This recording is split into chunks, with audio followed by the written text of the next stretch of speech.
السلام عليكم ورحمة الله وبركاته.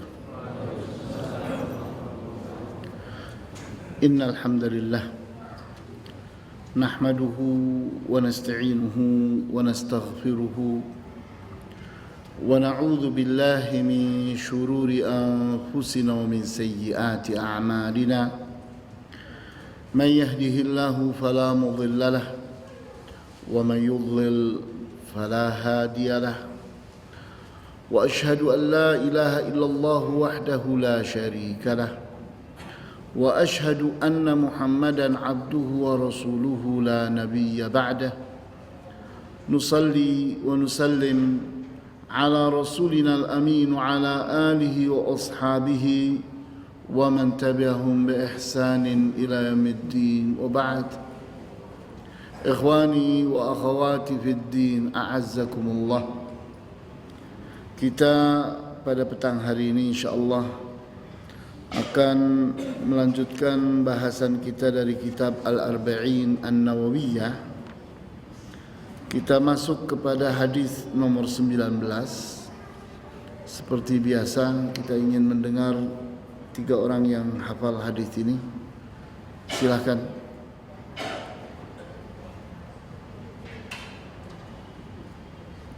Tidak ada? Ya, 1. Kemudian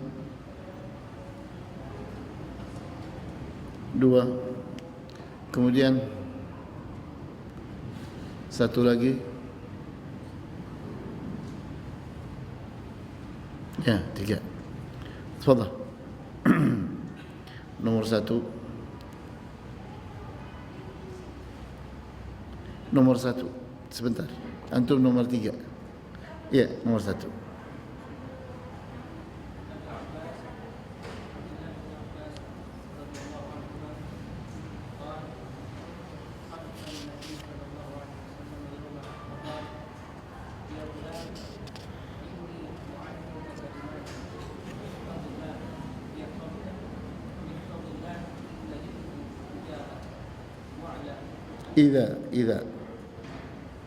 إذا سألت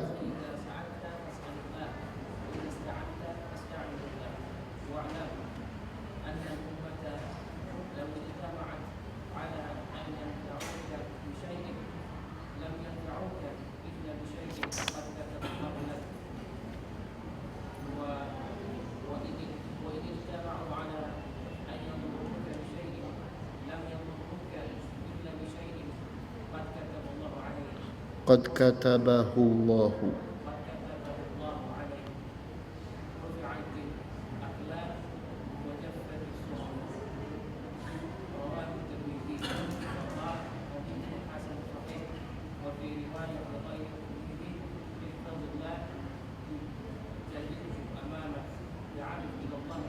تعرف يعرفك.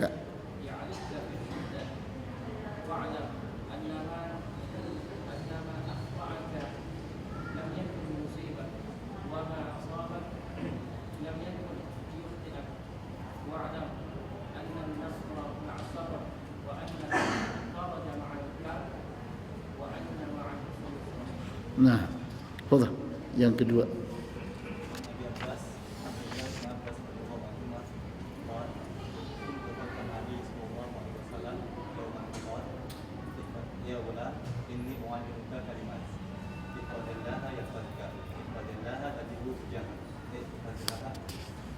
تجده تجاهك. إذا سألت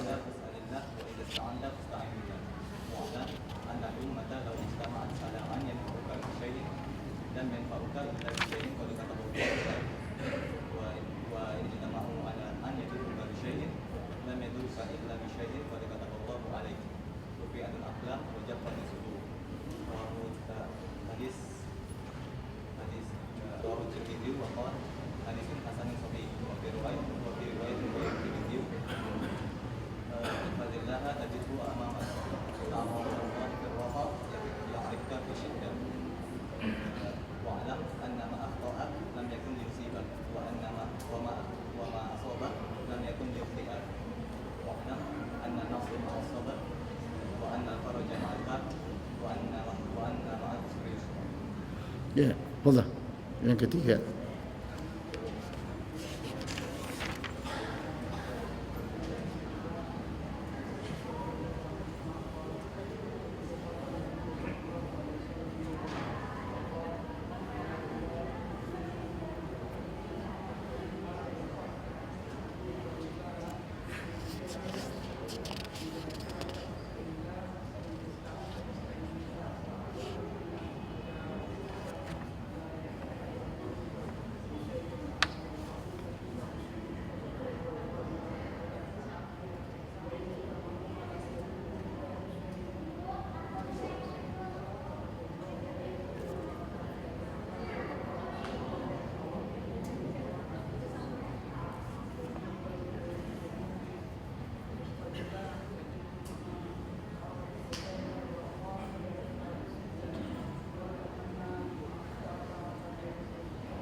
Liusibat.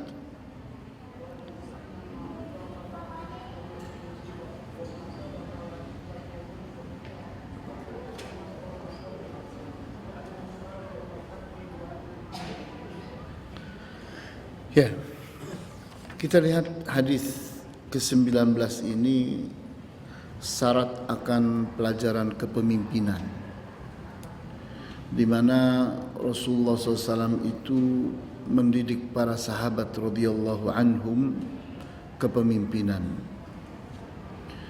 Dan perlu diketahui pada saat Abdullah bin Abbas mendapatkan pelajaran ini, umur Abdullah bin Abbas radhiyallahu anhuma 9 tahun.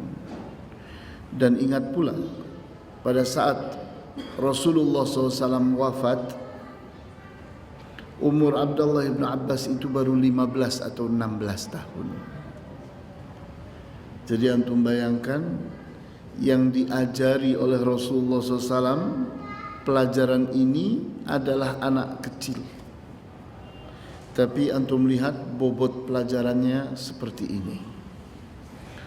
Ini menunjukkan bahwa para sahabat itu memiliki kesadaran yang sangat tinggi, di mana seorang yang layak jadi pemimpin adalah orang yang punya kesadaran tinggi, sehingga dia memikirkan dirinya dan memikirkan orang lainnya. Dia memberi manfaat untuk dirinya dan memberi manfaat untuk orang lainnya. Kita lihat bahwa Rasulullah sallallahu alaihi wasallam saat memberikan pelajaran ini, Abdullah bin Abbas adalah anak kecil seperti umumnya anak-anak yang lain. Di saat Rasulullah SAW pulang dari peperangan, anak-anak kecil itu menunggu di pintu gerbang, menunggu kedatangan Rasulullah SAW bersama para sahabatnya. Anak-anak kecil ini sangat bangga sekali kepada Rasulullah SAW dan para sahabatnya radhiyallahu anhum, sehingga mereka itu berebut ingin naik ke atas onta atau ke atas kuda, membonceng pada onta dan kuda Rasulullah SAW dan para sahabatnya radhiyallahu anhum. Nah, salah satu anak itu adalah Abdullah ibnu Abbas ini. Antum perhatikan, saya ingin menerjemahkan hadis ini supaya antum punya gambaran secara umum tentang hadis ini secara utuh. Abdullah ibn Abbas radhiyallahu anhuma mengatakan, kuntu khalfan Nabi sallallahu alaihi wasallam. Aku ada di belakang Rasulullah sallallahu alaihi wasallam. Artinya naik unta bersama Rasulullah SAW, beliau ada di belakang Rasulullah sallallahu alaihi wasallam. Kemudian Rasulullah SAW pun memberikan pelajaran.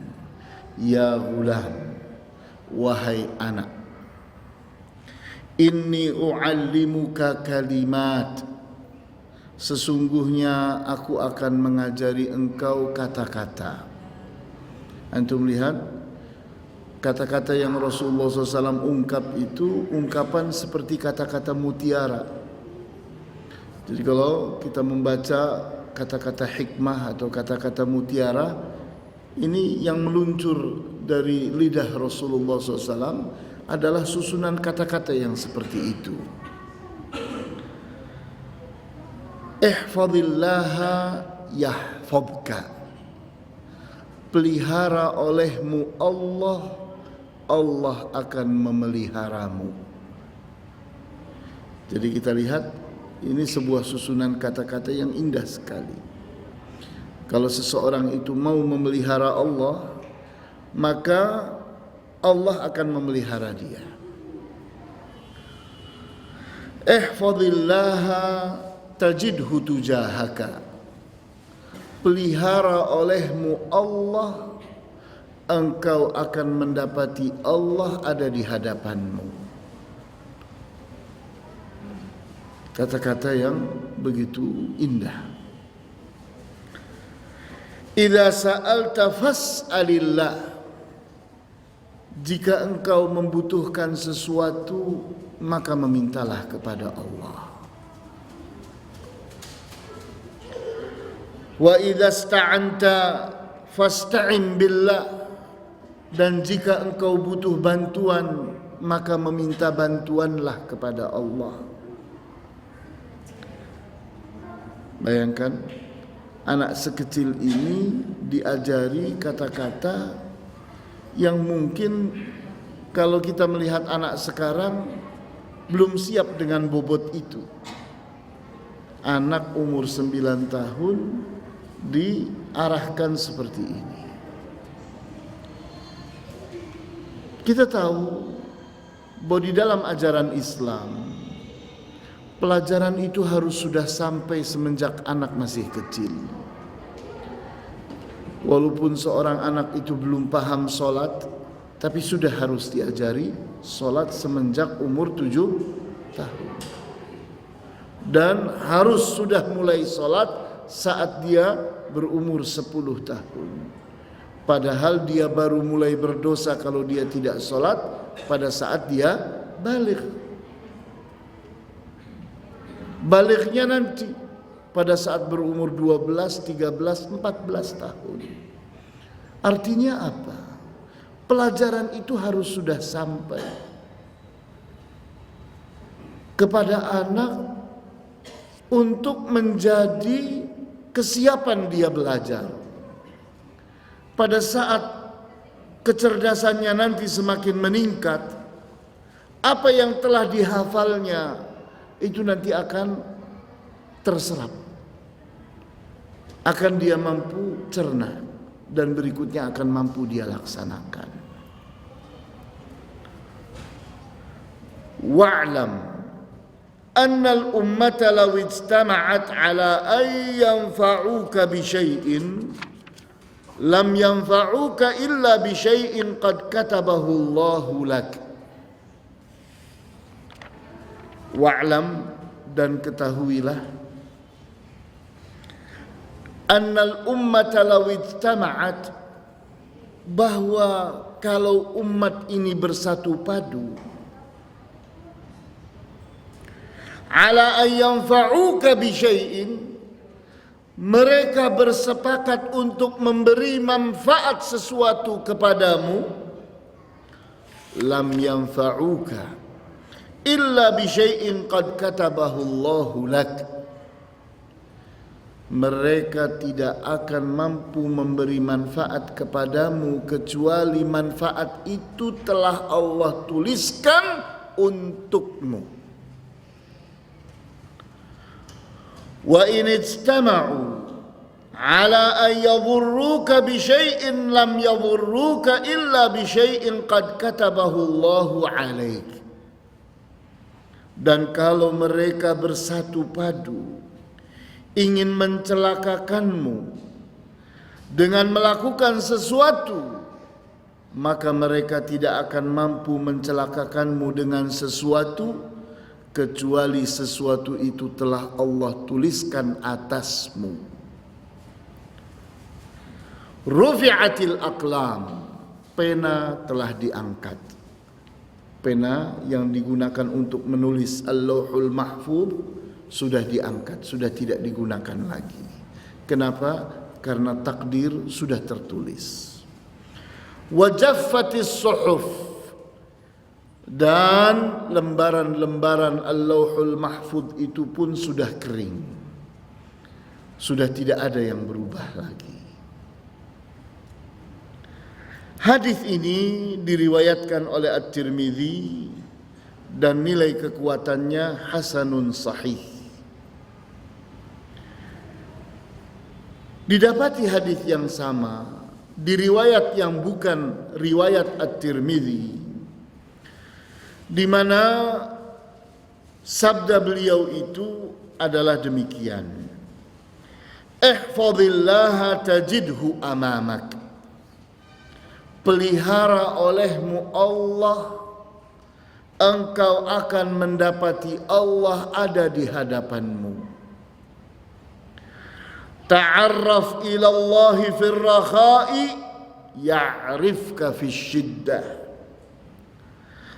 Kenalilah Allah pada saat engkau senang, maka Allah mengenalimu pada saat engkau susah. Wa'lam annama akhta'aka lam yakul liyusibak, dan ketahuilah apa yang tidak akan menimpamu maka dia tidak akan mengenaimu. Wa ma asabaka lam yakul liyukhti'ak, dan apa yang telah dituliskan akan mengenaimu maka dia tidak akan salah, mesti mengenaimu. Wa'lam anna an-nasra ma'as sabri, dan ketahuilah bahwa pertolongan itu akan datang menyertai kesabaran. Wa annal faraja ma'al karb, dan jalan keluar itu pun akan datang bersama kesulitan. Wa anna ma'al usri yusra, dan sesungguhnya selalu menyertai kesulitan itu kemudahan. Setiap ada kesulitan mesti ada setelahnya kemudahan. Maka kita lihat hadis ini sangat syarat akan manfaat yang luar biasa. Bagaimana Rasulullah sallallahu alaihi wasallam mengajari Abdullah bin Abbas radhiyallahu anhu, dimulai dengan kata-kata ya ghulam, wahai anak. Ini menunjukkan bahwa Rasulullah SAW itu seorang guru, sehingga muridnya itu anak kecil sekalipun. Kita lihat betapa hebatnya Rasulullah SAW sebagai seorang guru. Anak kecil pun beliau ajari. Kemudian berikutnya beliau berkata, inni u'allimuka kalimat, sesungguhnya aku akan mengajarimu kata-kata. Maka kita perhatikan kata-kata beliau, ihfazillaha yahfazka, pelihara olehmu Allah, maka Allah akan memeliharamu. Maka kita bertanya, bagaimana kita harus memelihara Allah? Sementara Allah itu jauh dari jangkauan kita. Apa yang dibutuhkan oleh Allah dari kita? Tidak ada. Kita membutuhkan Allah, tapi Allah tidak membutuhkan kita. Karena Allah telah mengatakan innallaha ghaniyyun 'anil 'alamin. Sesungguhnya Allah itu tidak butuh kepada alam semesta. Alam semestalah yang membutuhkan Allah. Sehingga apa pengertian dari memelihara Allah itu? Memelihara Allah itu artinya memelihara apa saja yang terkait dengan Allah yang ada bersama kita atau ada di sekitar kita. Allah memiliki tanah haram. Artinya tanah yang harus dilindungi, maka lindungilah. Allah memiliki sya'air, sesuatu yang merupakan hal yang dimuliakan oleh Allah. Masjid Allah muliakan, Ka'bah Allah muliakan, Hajar Aswad Allah muliakan, seorang muslim Allah muliakan. Maka peliharalah itu semua. Kemudian Allah pun punya perintah dan larangan. Ada hal-hal yang diperintahkannya dan ada hal-hal yang dilarangnya. Maka amalkan apa yang diperintahkannya, hindari apa yang dilarangnya. Ajari orang, anjurkan orang, semangati orang, dakwahi orang untuk melaksanakan perintah Allah dan menjauhi larangannya. Maka di saat seseorang itu menjaga batasan-batasan yang Allah tentukan, menjaga syariat Allah, menjaga perintah dan larangan Allah, menjaga setiap tempat yang dimuliakan oleh Allah, maka itulah sikap seseorang memelihara Allah. Karena hal itu memang dilepaskan oleh Allah, menjadi ujian buat manusia. Siapa yang menjaga itu, dia menjaga Allah. Maka orang yang menjaga Allah, dia akan dijaga oleh Allah. Maka orang yang saleh, para wali Allah itu dijaga oleh Allah, sehingga memiliki kekuatan Allah. Kenapa? Karena ini janji Allah.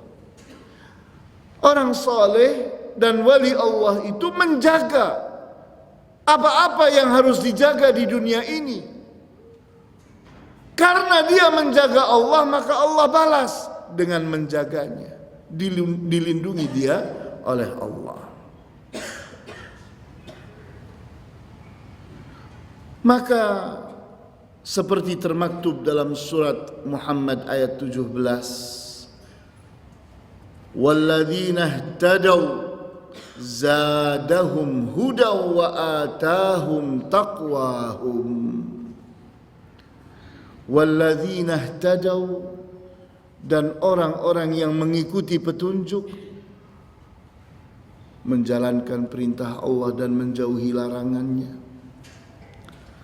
zadahum huda, maka Allah membalasinya dengan menambahi petunjuk itu, sehingga dia semakin berilmu, semakin beradab. Wa atahum taqwahum, dan Allah berikan kepadanya kemampuan untuk bertakwa. Jadi kita lihat di sini, di saat seseorang itu menjaga Allah, maka balasannya Allah pun menjaga dia dengan kenyataan. Kemudian kita pun melihat kata-kata berikutnya, ihfazillaha tajidhu tujahak. Pelihara olehmu Allah, maka engkau akan mendapatkan Allah ada di hadapanmu. Apa yang dimaksudkan Allah itu ada di hadapanmu? Artinya dia akan menunjuki jalanmu. Dia yang akan menuntunmu. Dia yang akan menjelaskan kemana engkau harus mengarah. Jadi kita lihat orang yang memelihara Allah itu Allah balas di dunia ini pula dengan mendapatkan kejelasan tentang segala sesuatu. Kita lihat di surat Al-Anfal ayat 64. Ya ayyuhan nabiyyu hasbukallahu wa manittaba'aka minal mu'minin. Wahai Nabi, cukuplah untukmu Allah dan orang-orang mukmin yang mengikutimu. Jadi kita lihat di saat seseorang itu menjaga Allah, maka dia tidak perlu takut kepada siapapun, karena Allah akan mencukupi. Allah akan mencukupi. Harus berhadapan dengan siapapun, maka dia akan memenangkannya. Kita kalau melihat sejarah Rasulullah SAW bersama para sahabat, peperangan mereka itu rata-rata tidak masuk di akal. Dimulai dengan perang Badar, muslimin berjumlah 313 orang, sementara orang kafir berjumlah 900 lebih. Kemudian di perang Uhud pun seperti itu. Orang kafir pun berlipat-lipat. Dan semua perang Rasulullah SAW bersama para sahabatnya selalu tidak berimbang. Sampai di akhir hayat Rasulullah SAW, kita lihat perang Mu'tah. Pada saat Rasulullah SAW mengutus para sahabat yang berjumlah 3.000 orang harus berhadapan dengan tentara kafir yang berjumlah 100.000 orang, tapi selalu menang.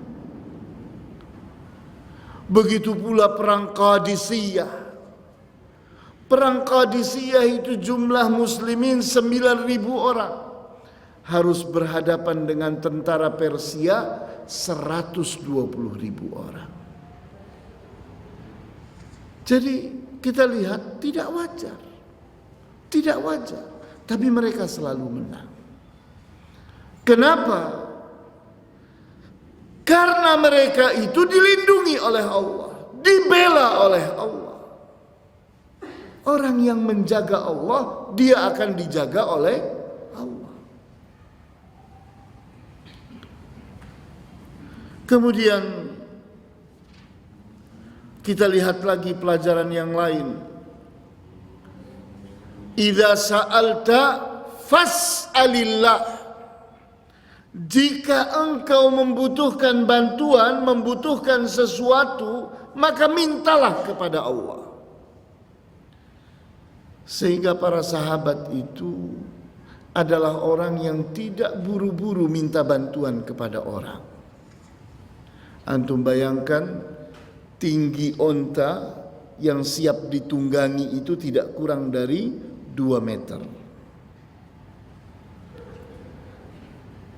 Kalau cambuk jatuh,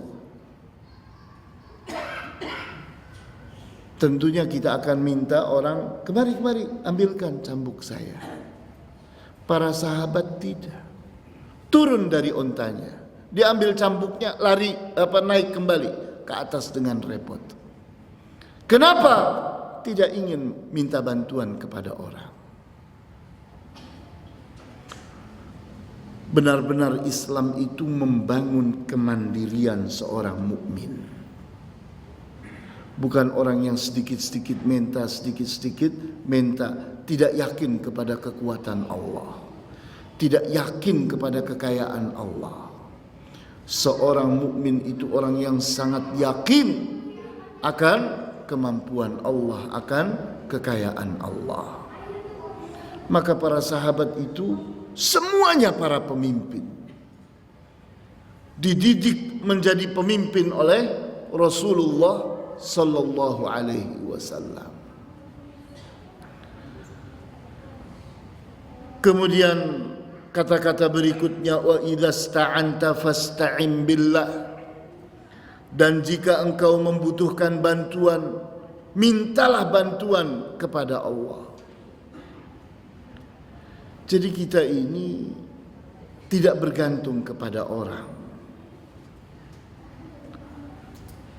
Di saat kita itu ingin meminta bantuan kepada orang, maka itu hanya sebagai sebab, hanya sebagai perantara, bukan sebagai sumber, bukan sebagai tangan pertama. Karena segala sesuatu itu berasal dari Allah. Sebelum seseorang itu bicara dengan orang, bicaralah dengan Allah dulu. Berdoalah kepada Allah, memintalah kepada Allah, mintalah pertolongan kepada Allah. Baru setelah itu cari jalan. Bisa jadi jalannya si fulan, tidak, bukan, maka si fulan yang lain, tidak, bukan, maka jalannya yang lain akan terbuka. Kita tidak tahu jalan yang mana yang Allah gunakan untuk menolong kita. Kita mencari sebab, mencari jalan yang akan menyampaikan bantuan Allah kepada kita.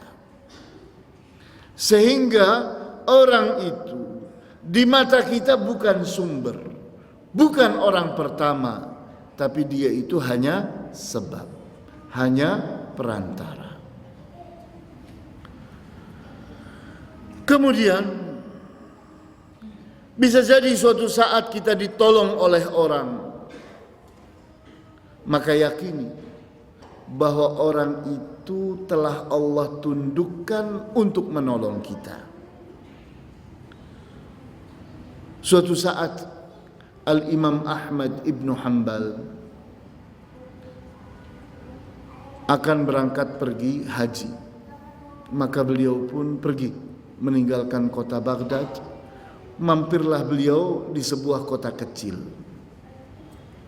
Beliau merasa lelah, maka selepas sholat beliau pun ingin tidur, beristirahat. Ternyata beliau diusir oleh marbot. Engkau tidak boleh tidur di sini.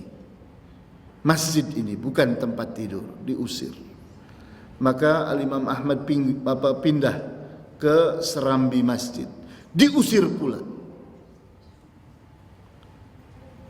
Orang ini tidak kenal kepada Al-Imam Ahmad, dan Al-Imam Ahmad pun tidak mau mengenalkan, aku Ahmad, aku adalah Al-Imam Ahmad ibnu Hanbal, kau tidak kenal kepadaku.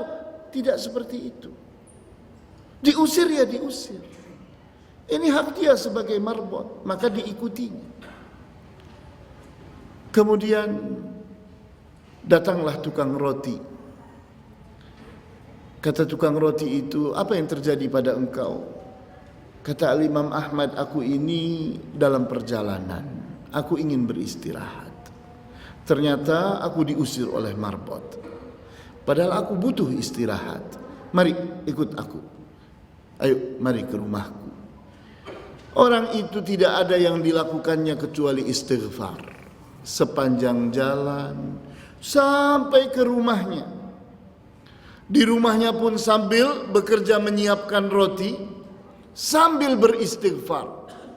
Terus kata Al-Imam Ahmad, aku yakin orang seperti engkau kalau berdoa mesti terkabulkan.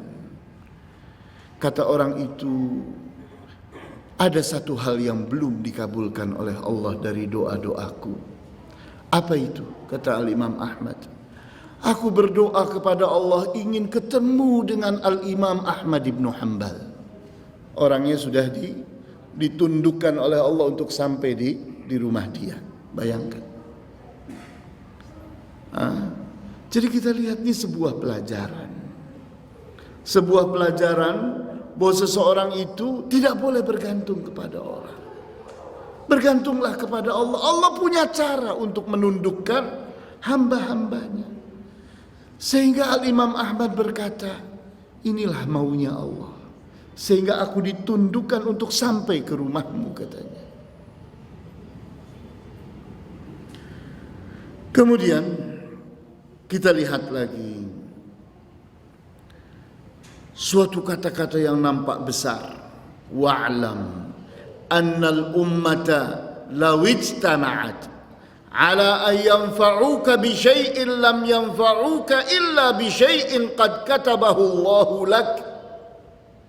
Dan ketahuilah bahwa kalau umat ini bersatu padu untuk memberimu manfaat dengan memberikan sesuatu, maka mereka tidak akan mampu memberimu manfaat dengan sesuatu itu kecuali sesuatu itu telah Allah tentukan untukmu.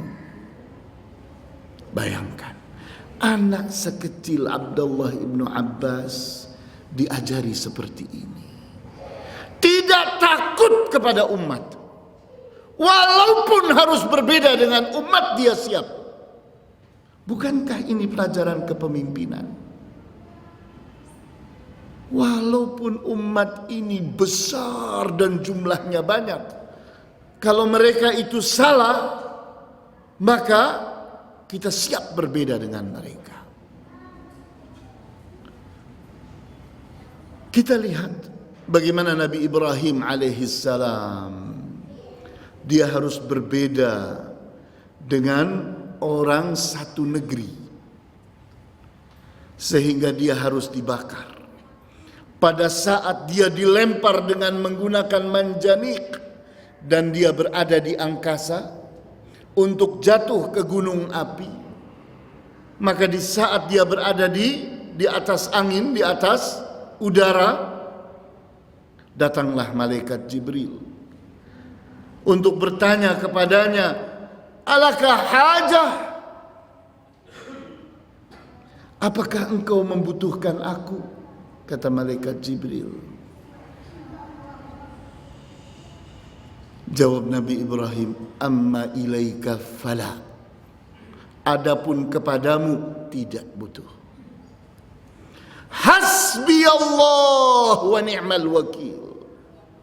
Cukup buat aku itu Allah dan Dia tempat bertawakal sebaik-baiknya. Antum lihat sifat kepemimpinan yang dahsyat, walaupun sendirian harus berhadapan dengan manusia satu negeri sekalipun.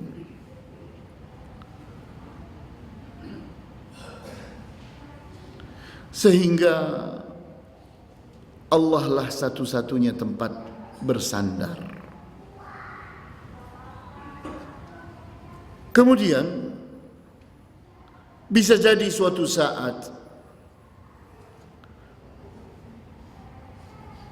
terjadi hal yang terbalik, sehingga Rasulullah SAW mengatakan, wa in ijtama'u ala an yadhurruka bi syai'in lam yadhurruka illa bi syai'in qad katabahu Allahu 'alaik.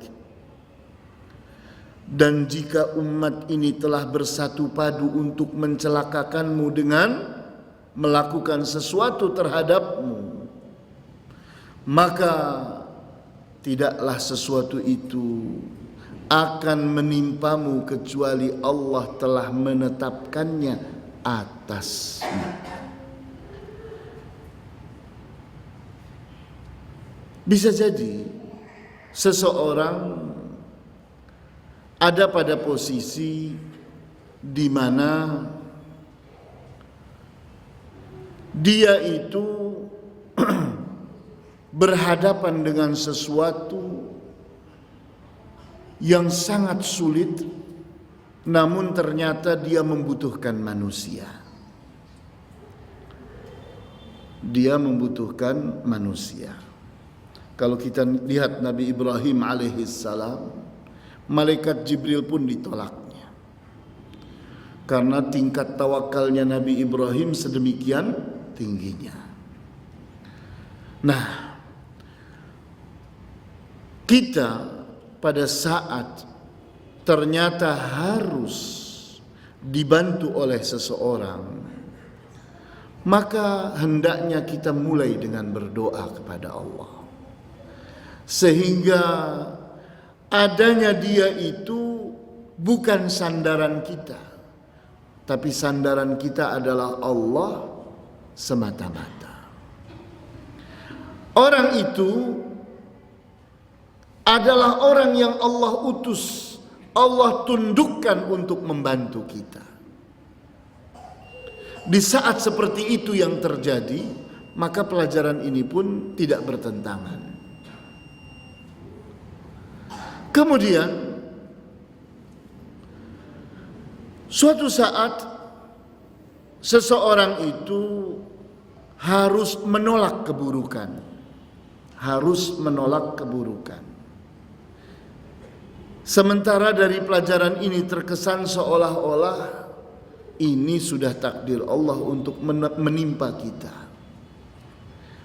Tidakkah ada di diri kita usaha untuk membalas, untuk bertahan, untuk menolak, sehingga kita tidak tertimpa keburukan yang sedang menuju kepada diri kita? Maka jawabnya adalah surat Asy-Syura ayat 40. Wa jazaa'u sayyi'atin sayyi'atun mithluha.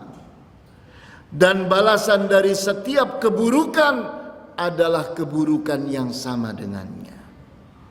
Artinya boleh kita membalas, boleh kita itu menolak keburukan itu.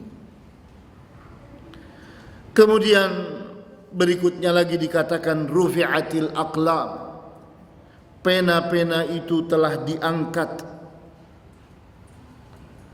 Artinya pena yang digunakan pertama kali untuk menuliskan takdir pada Al-Lauhul Mahfuz. Wa jaffatis suhuf, dan lembaran-lembaran itu pun telah kering. Artinya lembaran-lembaran Al-Lauhul Mahfuz yang tertulis padanya takdir-takdir kejadian yang akan terjadi di alam semesta ini, itu pun sudah mengering. Artinya sudah tidak akan ada lagi perubahan. Maka kita bertanya sekarang, bukankah ada hadis yang mengatakan doa itu bisa merubah takdir? Maka jawabnya bahwa doa itu adalah usaha. Seperti halnya tawakal itu adalah usaha, maka doa itu adalah usaha. Di saat seseorang berdoa kepada Allah itu artinya meminta agar Allah berbuat, agar Allah melakukan sesuatu. Maka berikutnya Allah melakukan sesuatu. Nah, apakah ada perubahan terhadap takdir? Jawabnya tidak ada. Kenapa tidak ada? Karena perubahan itu pun menggunakan takdir. Di saat sesuatu terjadi, itu ditakdirkan. Kita berdoa, ditakdirkan. Doa itu dikabulkan, itu pun takdir. Kemudian kita pun selamat, takdir pula. Seseorang hujan-hujanan, takdir. Kemudian sakit, takdir. Pergi ke dokter, takdir. Kemudian mendapatkan obat, takdir. Kemudian diminumnya, takdir. Kemudian dia sembuh, takdir pula. Tidak ada yang berubah. Yang dimaksud perubahan itu adalah usaha kita. Kita berbuat sesuatu, itu adalah kesempatan yang Allah berikan. Kita berdoa, itu adalah kesempatan yang Allah berikan. Kita bertawakal, maka itu pun kesempatan yang Allah berikan. Kemudian terjadi perubahan. Yang tadinya seseorang sakit, sekarang sembuh. Yang tadinya miskin, sekarang kaya. Yang tadinya dalam keadaan susah, sekarang dalam keadaan mudah. Itu semua takdir. Yang ini takdir, yang ini pun takdir. Semua telah tercatat di dalam Al-Lauhul Mahfuz. Kemudian berikutnya lagi, ungkapan yang luar biasa sekali. Ta'arraf ilallahi firrakhai ya'rifka fisyiddah. Kenalilah Allah saat engkau dalam kemudahan, dalam kesenangan, dalam kesehatan. Maka Allah akan mengenalimu saat engkau dalam kesulitan, dalam keadaan sakit, dalam keadaan susah. Jadi kita lihat, di saat kita itu sehat, di saat kita itu punya uang, di saat itu diri kita punya kekuatan, punya kemampuan, maka jangan lupakan Allah. Beribadahlah kepada Allah, taatilah Allah, bertakwalah kepada Allah, mendekatlah kepada Allah, berdoalah kepada Allah, bertawakallah kepada Allah. Itu orang yang ingat Allah, itu orang yang mengenali Allah. Maka orang yang di saat dia itu mudah mengenali Allah, maka di saat susah akan dikenali oleh Allah.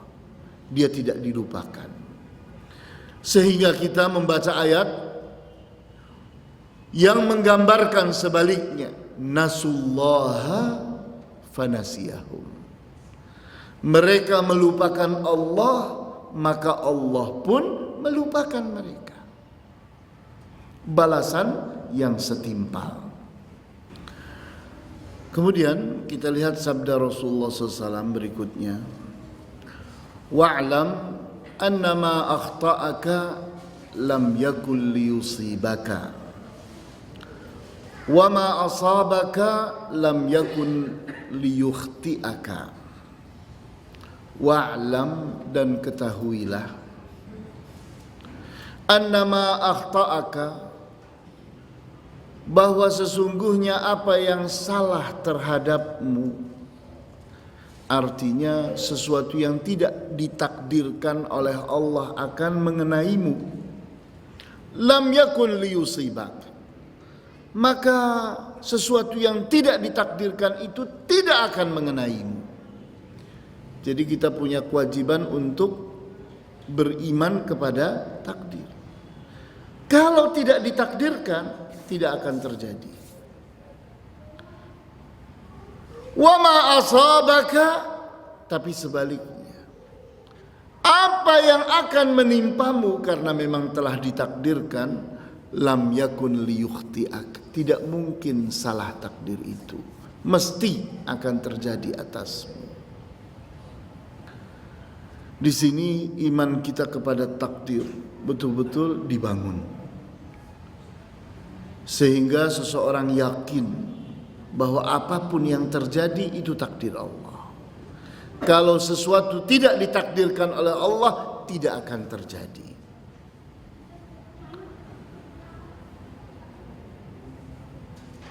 Kemudian berikutnya lagi, kita ini di saat berhadapan dengan musuh, dengan orang-orang yang jahat terhadap kita,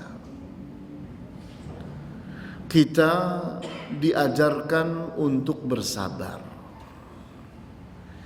Sehingga kita lihat sabda Rasulullah SAW, wa'lam anna nasra ma'as sabri, dan ketahuilah bahwa pertolongan itu akan datang menyertai kesabaran.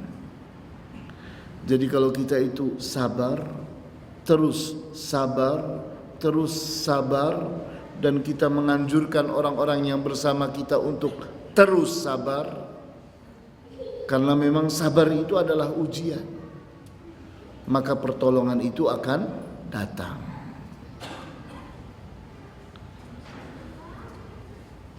Di antara cara kita bersabar, seperti termaktub di dalam surat Ali Imran ayat 140,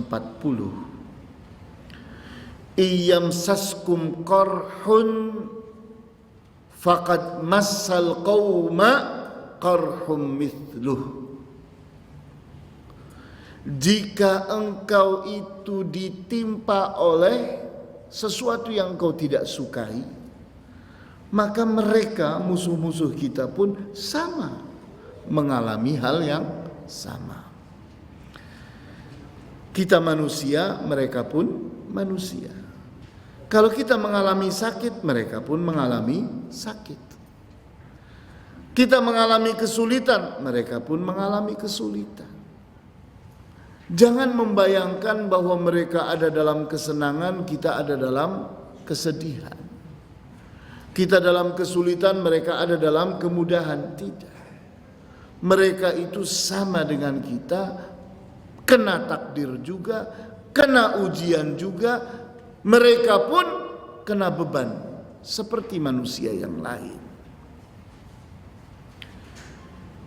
Kemudian di surat An-Nisa ayat 104, wala tahinu fi ibtigha'il qaumi iyakunu ta'lamuna fa innahum ya'lamuna kama ta'lamun wa tarjuna minallahi ma la yarjun wa kana Allahu aliman hakima.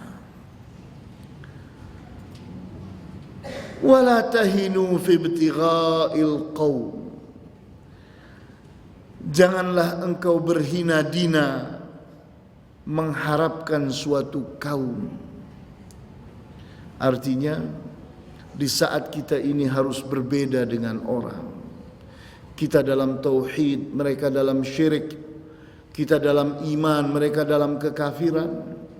Kita dalam ilmu, mereka dalam kebodohan. Kita berpegang kepada al-haq, dia berpegang kepada kebatilan.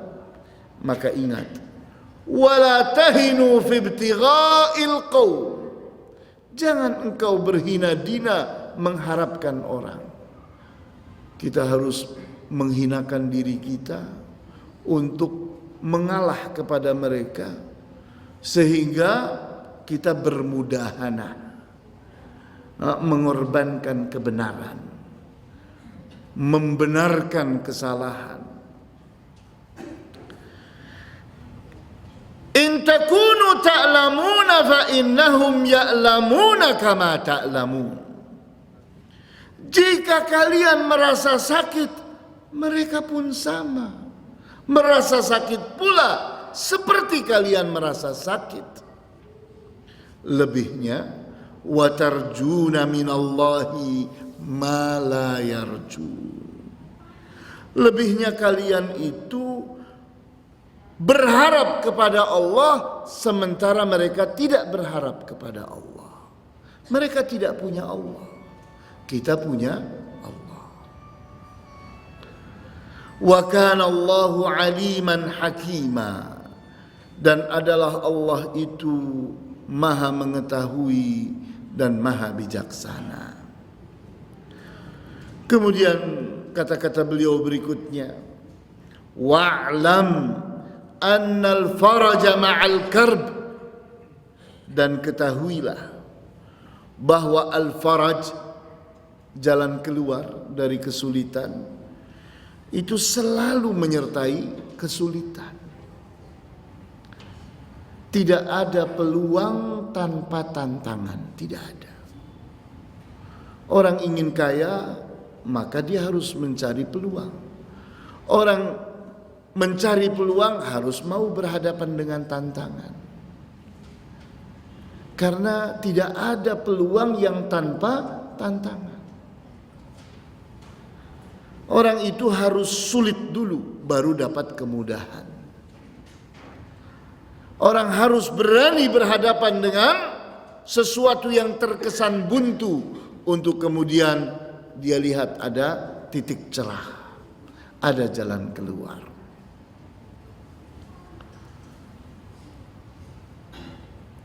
Kemudian berikutnya lagi kata-kata beliau,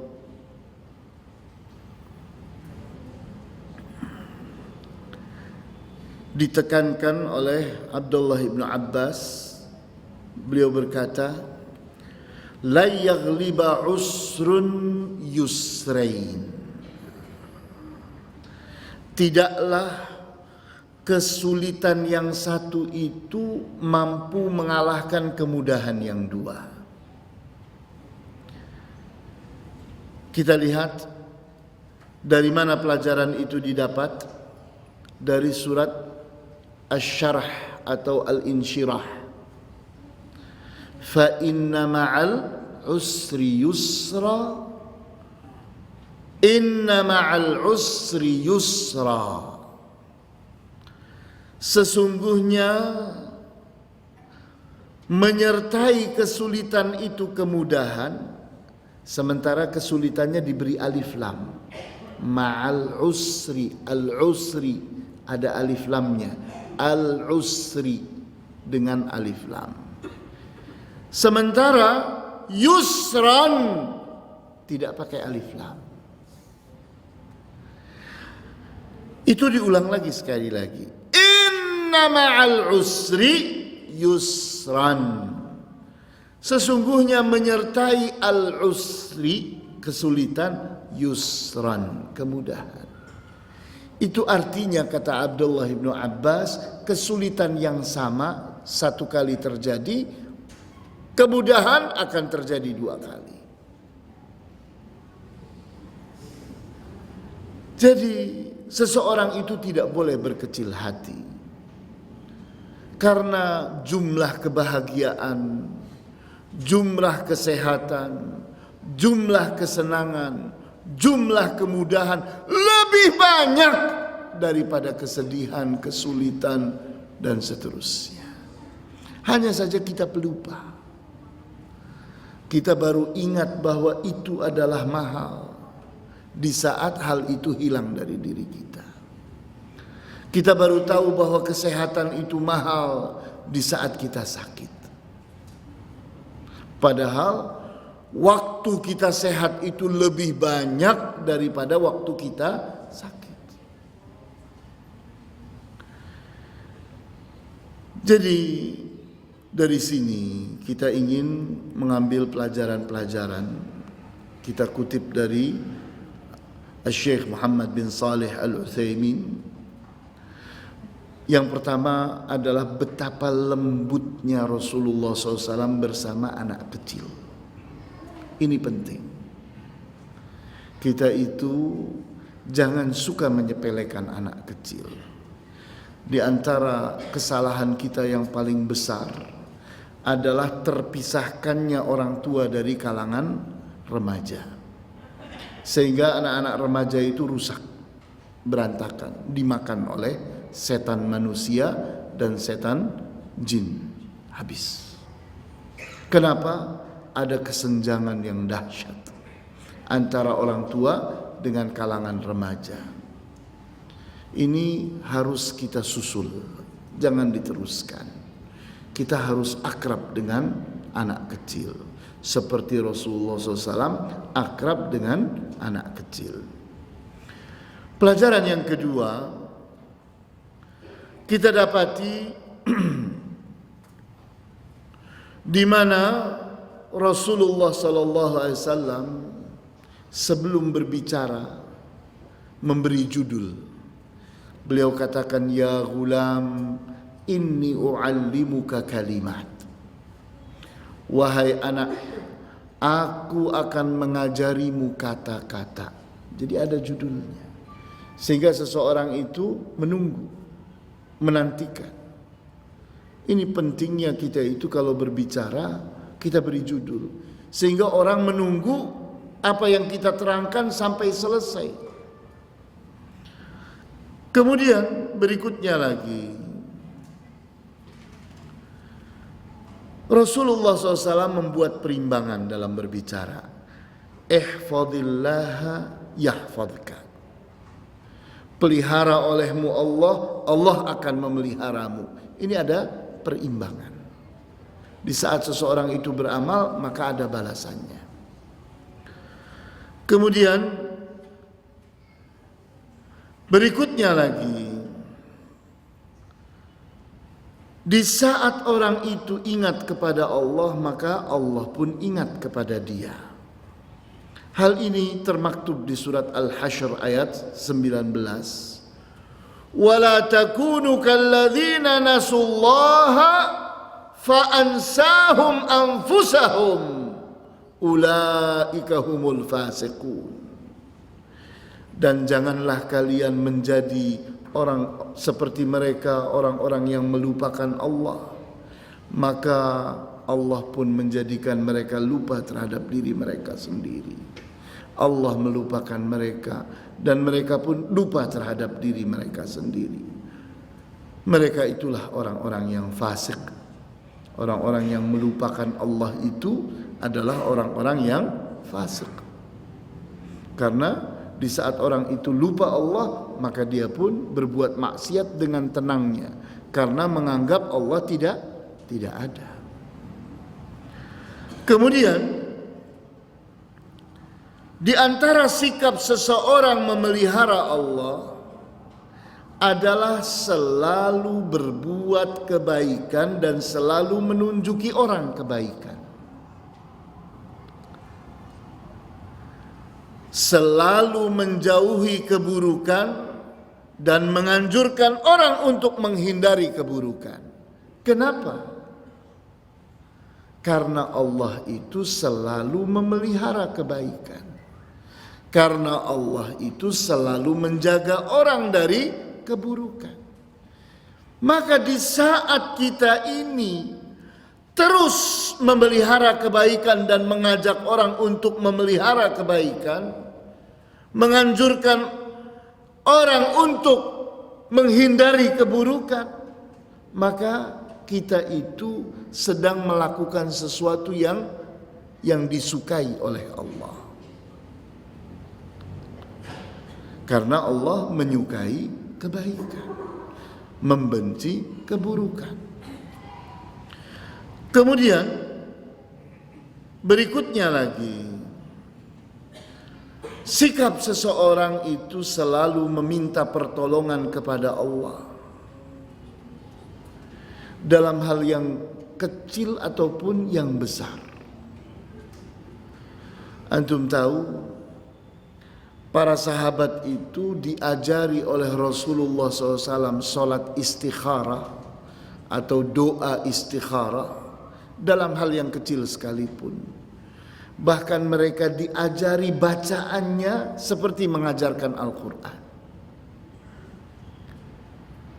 Kenapa? Karena di saat seseorang itu ingin didampingi oleh Allah, ingin dipilihkan oleh Allah, ingin dilindungi oleh Allah, dia selalu bertanya kepada Allah, meminta petunjuk kepada Allah. Kemudian seseorang itu haruslah menggantungkan harapannya kepada Allah, tidak menggantungkan harapannya kepada makhluk Allah.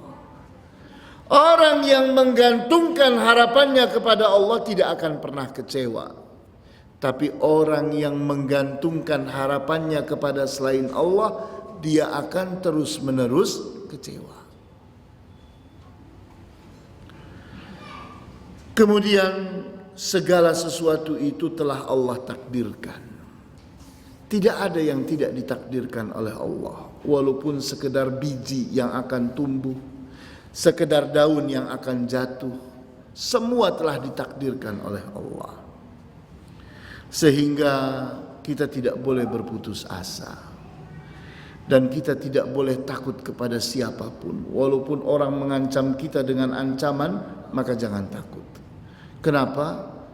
Karena kita yakin bahwa ancaman itu tidak akan terjadi kalau Allah tidak takdirkan.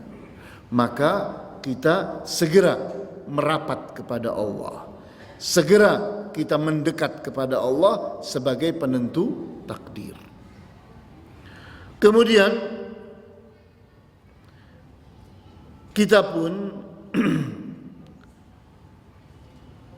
harus meyakini bahwa kesabaran itu tidak ada batasnya, sehingga sabar itu dalam segala hal. Sabar dalam melakukan ketaatan, sabar dalam menghindar dari musibah, sabar dalam menghindar dari maksiat, sabar dalam bersyukur. Kita harus sabar dalam bersyukur, karena nikmat ini sangatlah banyak. Maka kita harus terus bersyukur, tidak pernah berhenti bersyukur kepada Allah. Bersabar seluas-luasnya. Jangan ada anggapan bahwa sabar itu ada batasnya. Kita bilang sabar itu tidak ada batasnya. Di saat kamu itu berhenti dari kesabaran, itulah batas yang engkau tentukan. Kalau yang jadi engkau itu seorang nabi, masih tetap bertahan. Tapi karena engkau adalah engkau, maka berhenti sampai di situ. Jadi kita lihat bahwa kesabaran itu tidak ada batasnya. Tinggal bagaimana seseorang mau berhenti atau terus. Kalau dia itu adalah orang yang ingin dekat dengan Allah, jangan berhenti, sabar terus. Kemudian kita pun mendapatkan pelajaran yang luar biasa dari hadis ini, di mana seseorang itu tidak boleh pernah putus asa. Sehingga kalau ada tantangan, yakini ada peluang. Kalau ada kesulitan, yakini ada kemudahan. Dan pertolongan Allah itu akan datang kalau kita itu bersabar. Kemudian yang terakhir, hadis ini memberikan hiburan. Memberikan hiburan kepada manusia. Di mana apa bentuk hiburannya? Di saat dia kena musibah, maka yakini musibah itu memang telah ditakdirkan atasmu. Buktinya apa? Buktinya terjadi terhadapmu. Di saat seseorang kehilangan sesuatu yang dicintainya, maka bersabarlah. Bersabarlah. Kenapa? Karena itu telah Allah takdirkan. Sesuatu itu milik Allah, dia akan mengambilnya. Itu punya Allah. Kapanpun Allah menghendaki untuk diambil, dia punya hak untuk mengambilnya. Sehingga hadis ini pun mengingatkan, maka ketahuilah apa yang menimpamu tidak akan salah terhadapmu, dan apa yang memang tidak ditakdirkan dia tidak akan menimpamu. Hiburan untuk kita semua. Inilah pelajaran yang bisa disampaikan pada saat ini. Barangkali ada pertanyaan, silakan. Ya, silakan.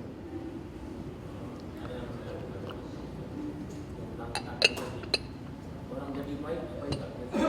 Orang yang jadi orang sesat apa jadikan takdir sesat? Ya. Kalau itu mana dia dong yang ingin jika diberi jadi orang baik, nanti ditakdir jadi orang jahat. Ya. Letaknya dalam Tuhan di mana? Ya. Allah Subhanahu wa taala dengan keadilannya sebelum manusia itu lahir ke bumi, telah Allah beri bekal. Manusia itu di dalam jiwanya ada 3 bekal. Yang pertama fitrah, yang kedua akal fikiran, yang ketiga hawa nafsu.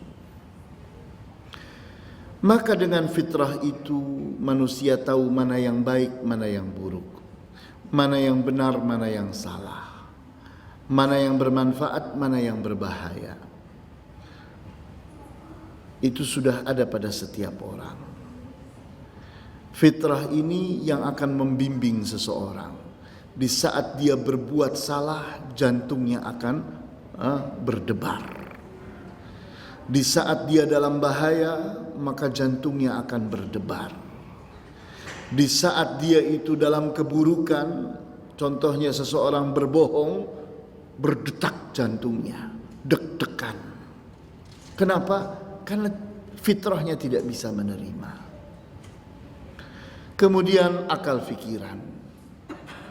Allah berikan kepada manusia akal fikiran dibantu dengan telinga dan mata untuk apa? Untuk menuntut ilmu dan menimba pengalaman. Sehingga dengan ilmu dan pengalaman itu manusia semakin cerdas.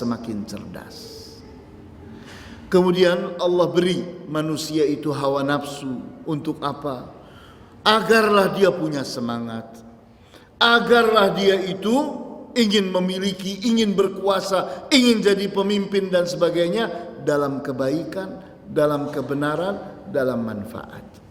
Dibimbing oleh fitrahnya dan akal fikirannya. Namun yang terjadi pada orang yang sesat sebaliknya. Hawa nafsunya demikian tingginya, fitrahnya tidak pernah diturutinya. Sehingga walaupun jantungnya deg-degan saat berdusta, dilanjutkannya. Terus akal fikirannya mengatakan ini tidak masuk di akal, ini salah. Ini tidak sesuai dengan ayat, ini tidak sesuai dengan hadis, ini tidak sesuai dengan nasihat yang mulia. Tidak, aku harus mendapatkannya. Maka hawa nafsu yang terus dia menangkan, maka sesatlah dia. Sehingga yang menyesatkan seseorang itu adalah dirinya sendiri. Kesesatan berikutnya adalah takdir dari Allah. Tapi rahasia, manusia itu tidak pernah tahu bahwa dirinya akan berbuat sesuatu. Hanya Allah yang tahu. Namun sebaliknya, takdir Allah manusia tidak tahu. Sehingga kalau ada seorang anak berkata kepada ayahnya yang menyuruhnya, nak, nih uang, belikan bir. Anaknya tidak mau, ayah jangan. Engkau dosa bermabuk-mabukan. Kurang ajar engkau, disuruh orang tuamu tidak mau.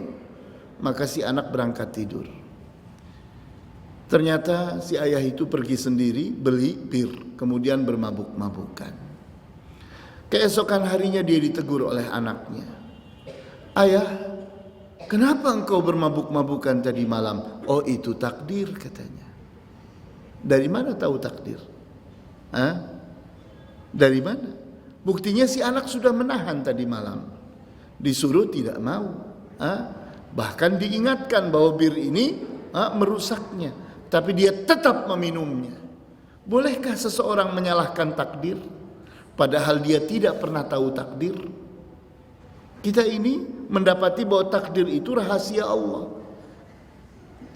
Jangan kita ingin bersaing dengan Allah. Bukan kelas kita untuk bersaing dengan Allah. Kalau kita mengatakan bahwa Allah itu tidak tahu apa yang telah terjadi, tidak tahu apa yang sedang terjadi, Allah tidak tahu apa yang akan terjadi, kita menganggap bahwa Allah itu bodoh. Dan itu kejahatan yang besar. Padahal dia adalah Tuhan. Padahal dia adalah pencipta alam semesta. Dialah yang menghidupkan dan mematikan. Dialah yang memiliki apapun di alam semesta. Kenapa kita harus mengaturnya sehingga menentukan bahwa dia tidak perlu tahu takdir? Padahal takdir itu rahasianya. Dia tidak pernah membukanya kepada siapapun.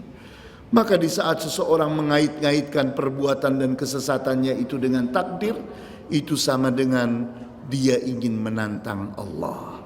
Ingin sekelas dengan Allah. Allah tahu takdir, maka saya pun harus tahu takdir. Padahal dia tidak tahu takdir. Dia berbuat apapun, dia tidak tahu takdirnya.